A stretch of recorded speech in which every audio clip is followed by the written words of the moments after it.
¿Qué tal? ¿Cómo están? Bienvenidos a esta entrevista especial, este espacio de balance que hacemos en estas fechas tan especiales. Lo primero, felices fiestas. Gracias por acompañarnos en este rato en el que vamos a repasar la actualidad de los últimos meses. También vamos a echar un vistazo al próximo año, seguro. Vamos a hacer balance de la provincia desde el punto de vista de la institución que inaugura estas entrevistas institucionales, desde la Delegación de Gobierno en Castilla y León, que ostenta Nicanor Sen. ¿Qué tal? Muy buenas noches. Buenas noches, Roberto. Felices fiestas. Felices fiestas. Muchas gracias por acompañarnos. Gracias a vosotros. Vamos a hacer repaso de un año que ha sido intenso, en concreto también para usted, el primer año completo en este cargo. ¿Qué balance hace? ¿Cómo ha sido este primer año como delegado del Gobierno? Bueno, pues yo hago un balance positivo. La verdad es que la actividad de la delegación del Gobierno y desde las 9 subdelegaciones ha sido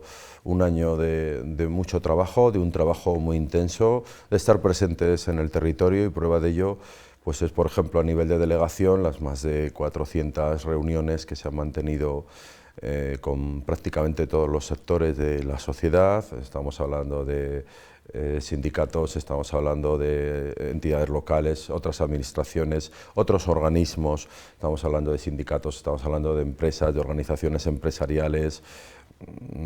Yo creo que ha sido un año de muchísimo trabajo, y luego, bueno, pues poner en valor, ¿no?, la necesidad de mantener la política como una herramienta necesaria para conseguir mejorar la vida de nuestros ciudadanos, que al fin y al cabo es para lo que estamos. Y yo creo que ahí, en ese aspecto, desde el Gobierno central se ha hecho un trabajo muy importante para todos los ciudadanos de Castilla y León, no solamente para aquellos ciudadanos que, en este caso, siendo la mayoría, pues han visto mejoradas sus condiciones, sus pensiones, sus prestaciones, todo lo que corresponde dentro del ámbito laboral, sino aquellas inversiones importantes que se han llevado a cabo en ese año. Estamos hablando que la Administración General del Estado seguramente siga cerrando este año por segundo año consecutivo como la administración que más invierte en Castilla y León. Así son de momento los datos que vamos teniendo, y el que ese plan de transformación, ese plan de recuperación, transformación, resiliencia, esos fondos Next Generation que gestiona el Gobierno de España, lleguen, por supuesto, también a nuestro territorio, aparte de las inversiones ordinarias. No se nos tiene que olvidar que desde que el Partido Socialista y el Gobierno progresista de España está en el Gobierno de la Nación, Castilla y León, por ejemplo, ha recibido un 36% más de fondos de lo que recibía con la anterior etapa del otro presidente, del anterior presidente del Gobierno, lo que significa la importancia que para el Gobierno de España tiene Castilla y León. Iremos hablando de inversiones, de proyectos. Yo ahora en el comienzo quería apuntar, aunque fuera como anécdota feliz, que hace unos días usted también era protagonista de una noticia, bueno, inesperada, pero como decimos, feliz, con la aparición de ese joven, ¿no?, con el síndrome del espectro autista, que además encontraba usted mismo personalmente, ¿no? Podríamos hablar como el milagro de la Navidad, ¿no?, unos días antes de estas fechas. Y bueno, también queríamos señalarlo como, sobre todo por ese desenlace feliz, como decimos, como bueno, esa noticia curiosa, ¿no?, que nos dejaba además hace unos días. Bueno, lo importante es el resultado, y aquí lo que hay que tener en cuenta es que a esta persona se la encontró sana y salva. Estamos hablando de un dispositivo muy importante, un despliegue muy importante, y yo desde aquí pues quiero agradecer, aparte de la asociación de autismo que colaboró de forma permanente,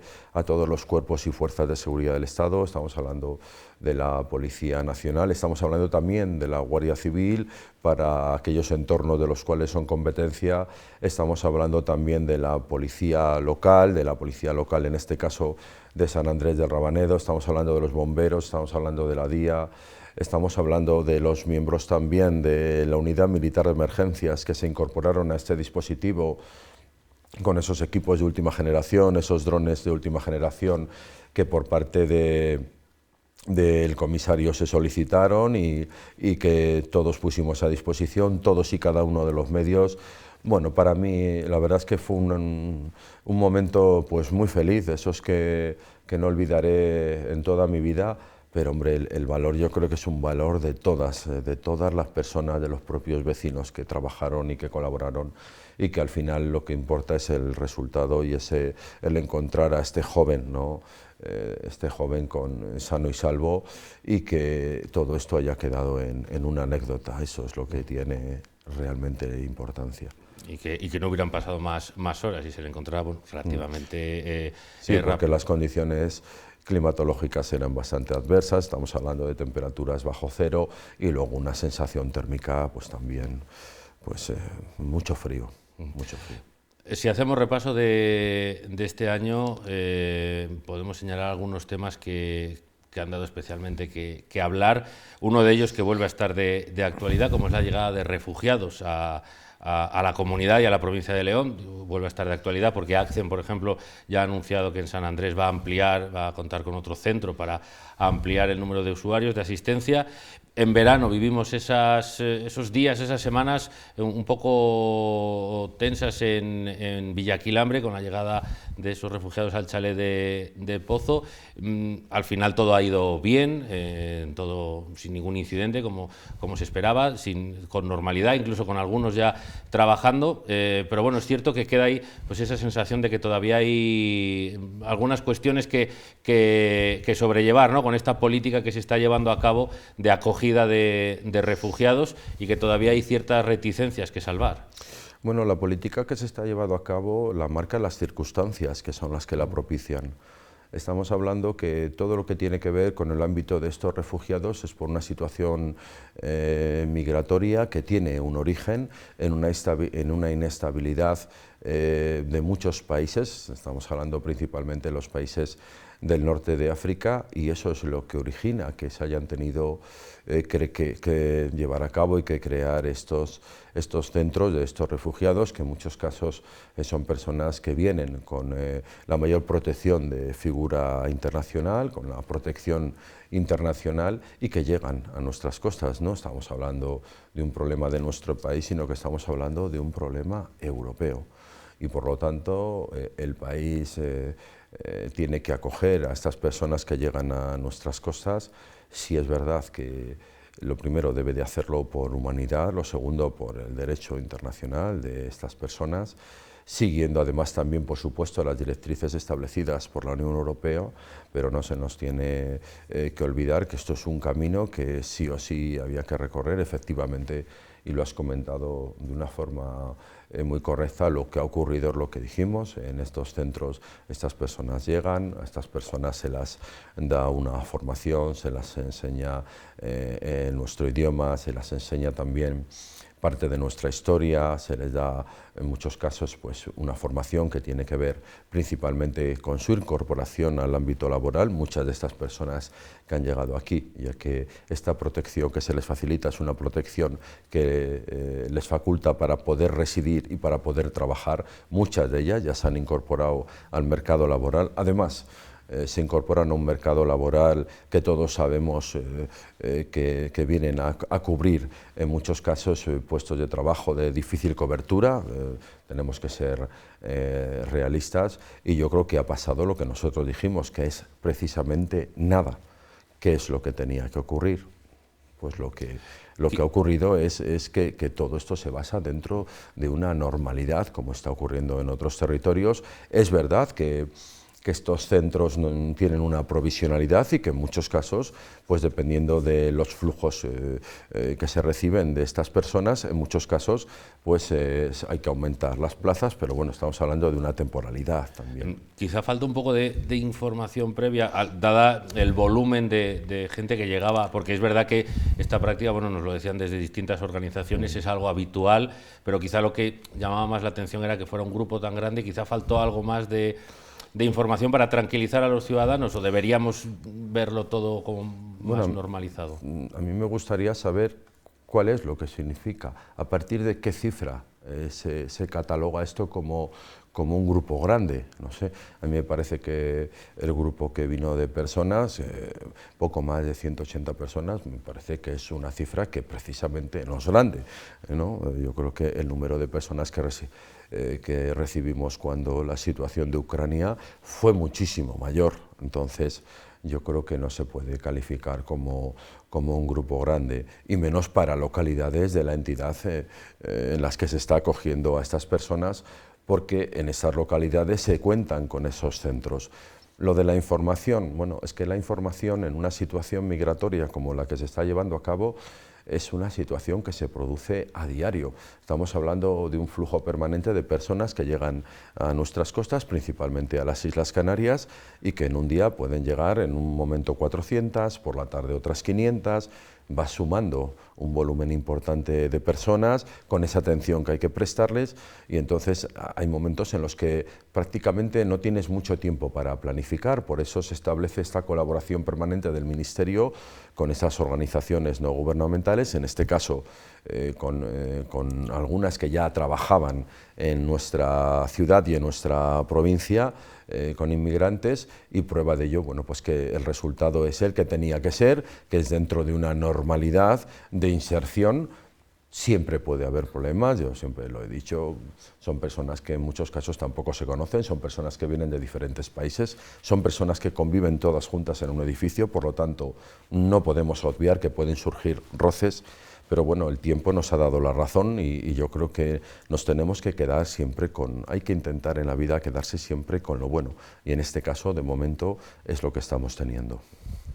Hablamos de otra cuestión que también durante algunos meses también obligó a trabajar a delegación de gobierno y a sus delegaciones de gobierno, como son las movilizaciones del campo, las tractoradas. Ahora vuelve otra vez a estar en boca de todos este asunto por medidas que se van conociendo, por ese posible acuerdo con Mercosur, que era precisamente uno de los puntos que pedían los agricultores, el poner freno a determinados mercados para evitar perder competitividad o la competencia desleal.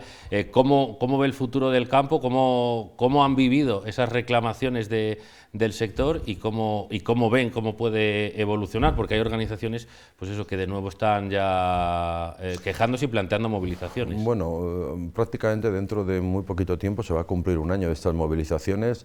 Yo creo que toda la ciudadanía española apoyamos la inmensa mayoría de las reivindicaciones y reclamaciones que hacía tanto el sector a nivel de agricultura como a nivel de ganadería. Estamos hablando que además es un sector que ha contado con un apoyo prácticamente de toda la sociedad, ¿no? Bueno, en el caso concreto de la delegación, nosotros hasta emitimos un comunicado en el que apoyábamos las reivindicaciones de un sector tan importante para la economía, no solamente de nuestra comunidad autónoma, que es una comunidad autónoma eminentemente agrícola y ganadera, sino también la economía de nuestro país. Estamos hablando que también no podemos obviar que tanto la agricultura como el campo están batiendo récord de exportaciones, y ahora esa incertidumbre que parece ser que algunas personas aluden sobre la firma de estos nuevos convenios de Mercosur, etcétera, yo creo que en muchos casos se tiene que hacer y reforzar esa parte informativa, porque en ese caso lo que establecen los informes, y España nunca jamás firmaría un acuerdo tan importante como este si no fuera a beneficiarse todo nuestro sector. Estamos hablando de que nuestras exportaciones deben de aumentar, que también se van a reducir de forma paulatina los aranceles para que mantengamos, ¿no?, ese músculo exportador durante muchos años, y ahora sí es verdad que hay alguna movilización más. De momento hay ciertos conatos, hoy ha habido en Zamora, en Salamanca, en Soria, también algo aquí en la provincia de León, también en una pequeña parte de Valladolid, y yo creo que aquí lo que todos tenemos que ser conscientes es que es muy difícil que un acuerdo de estos como el que se va a firmar después de, además de muchísimos años de negociación, solamente tiene un camino, que es beneficiar al campo nacional, a nuestros agricultores y a nuestros ganaderos. Nos acercamos a cuestiones más ligadas en concreto a a León y es inevitable hablar de infraestructuras, de proyectos pues, como el desarrollo de Torneros, como la llegada con la mejora de FEVE o la llegada la integración de FEVE en León Capital. ¿Vamos a tener novedades en 2025, novedades positivas? ¿Van a avanzar estos proyectos? Bueno, yo creo que novedades va a haberlas en este año 2025. En algunas es también finalizar expedientes que se han llevado a cabo a lo largo de 2024. Estamos hablando que todos sabemos lo que ha ocurrido con el desarrollo de Torneros, ha habido que modificar, sobre todo ámbitos que eran urbanísticos, eso ha llevado que se haya dilatado en el tiempo y luego bueno, pues hemos tenido la licitación de una de las estaciones de abastecimiento de energía que había quedado desierta.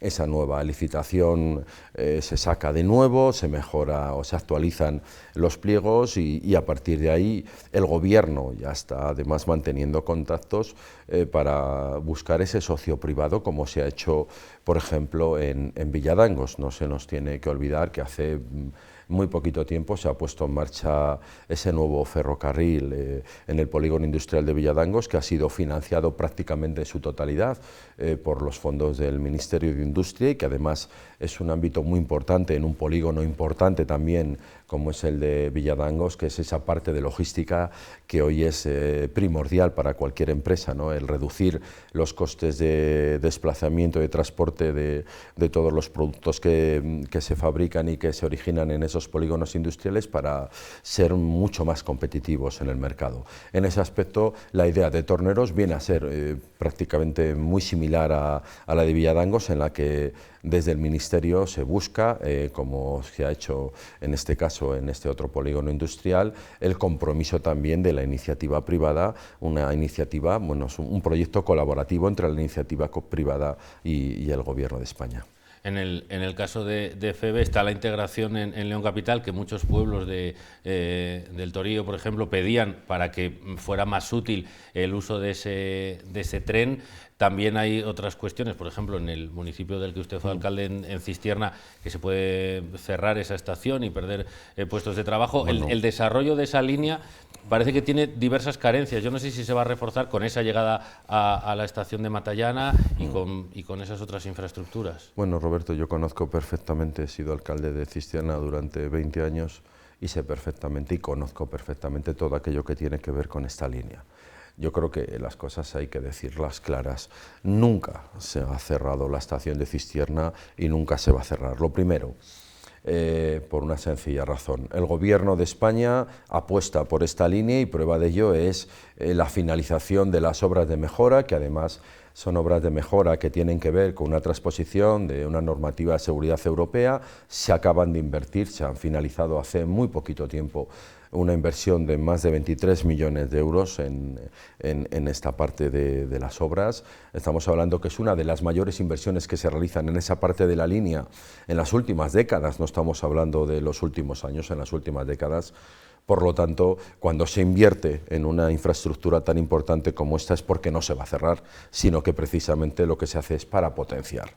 Lo segundo, cuando se habla del cierre de la estación, yo no sé de dónde ha podido salir esta información, ya que es verdad que a nosotros nadie quiere perder absolutamente ningún tipo de puesto de trabajo, pero la estación de Cistierna ya llevaba más de 2 años completamente automatizada, lo que no significa que no pueda necesitar de otro tipo de personal, pero la estación y la mayor parte de las estaciones estaban completamente automatizadas y estas personas, que de las 7 personas, algo menos de la mitad viven y residen en Cistierna, otras se desplazaban desde la ciudad de León, no estaban llevando a cabo su función, no era la de una atención personalizada a los viajeros, sino que estaban en una parte que tiene que ver con la seguridad, que es precisamente la que se ha llevado a cabo y se ha mecanizado con esta importante inversión de 23 millones de euros. Por lo tanto, en primer lugar, aquí no se cierra ninguna línea. Lo segundo, las pérdidas de trabajos de empleo son personas que antes tenían una función y que en este caso concreto han dejado de tenerlo, por lo tanto a nivel laboral allí ya no desarrollaban una labor. Nosotros vamos a seguir intentando el que se mantengan, por supuesto, los puestos de trabajo, y en aquellos casos en los que haya que reforzarlos en las estaciones para una mejor prestación de atención a los viajeros, vamos a hacer todo lo posible también para que esa parte se mantenga, y luego pues todos tenemos confianza en esa esperanza de que el tren vuelva a llegar a la estación de Matallana, que es el gran objetivo de todos. Estamos hablando que es un servicio público ferroviario importantísimo para la montaña oriental de León, y también para la montaña central, por supuesto. En muchos casos es el único servicio de transporte de viajeros públicos, y yo creo que el compromiso del Gobierno con esta línea lo demuestran las inversiones que se llevan a cabo. Le voy a plantear dos cuestiones en las que les pido, dentro de lo posible, respuestas muy breves, sobre todo porque son temas muy recurrentes, muy bien. Y porque nos queda poco tiempo, que son el Teatro Emperador y San Marcos. Siempre son como esos deseos, ¿no?, de cara al año nuevo. Bueno, ¿no? ¿Tendremos novedades? El Teatro Emperador ha cumplido hace prácticamente 18 años que está cerrado. Yo creo que a través del Gobierno de España y por parte del Ministerio de Cultura se sigue trabajando en esos pliegos, en la parte de la zona de la parte de caja, que es más interior, y también en los pliegos de la obra de la edificación, de la mejora, que va con cargo al 2% cultural, y el Teatro Emperador va a ser una realidad para León y se va a convertir además en una de las principales infraestructuras culturales de la ciudad. Y luego lo que tiene que ver con San Marco, pues efectivamente los proyectos han ido mucho más lentos de lo que pensábamos. No se nos tiene que olvidar que se derribó toda la parte adosada del edificio, ya se inauguró una rehabilitación que además ha situado y sitúa al Parador de San Marcos como uno de los referentes hoteleros de nuestro país, y yo creo que vamos a contar con esa ampliación que todos confiamos. Son buenas noticias que no cuente con menos de 100 habitaciones más, y sobre todo recuperar esos espacios polivalentes que son necesarios para la ciudad de León y para la provincia de León. Tendremos San Marcos para rato. Pues ya que estábamos con deseos y peticiones para el año nuevo, para finalizar la entrevista, me gustaría que el delegado del Gobierno dejara un mensaje a los espectadores y a los leoneses, un último deseo, un último mensaje a los que nos estén viendo. Pues un mensaje de bienestar, un mensaje de felicidad y un deseo de que el año 2025 pues, siga siendo un buen año para nuestro país. Yo creo que todos los ciudadanos son conscientes del esfuerzo y del trabajo que se lleva a cabo por parte del Gobierno de España y del compromiso que el Gobierno de España tiene con el día a día de nuestros ciudadanos, y desear a todos los telespectadores que pasen con sus familias unos excelentes días de Navidad, que tengan una feliz salida y entrada de año, y que el año 2025 pues, les colme de todos los sueños que quieran llevar a cabo. Bueno, pues con ese mensaje nos quedamos. Muchísimas gracias, Nicanor Sen, delegado del Gobierno en Castilla y León, por habernos acompañado. Lo mismo le deseamos, que tenga un feliz 2025, unas felices fiestas, y muchas gracias por haber estado con nosotros. Muchas gracias, muchísimas gracias a vosotros. Y gracias a todos ustedes por acompañarnos. Felices fiestas, disfruten de estos días, y nosotros seguiremos contándoles toda la actualidad y todo el contenido habitual aquí en la 8 León. Muy buenas noches.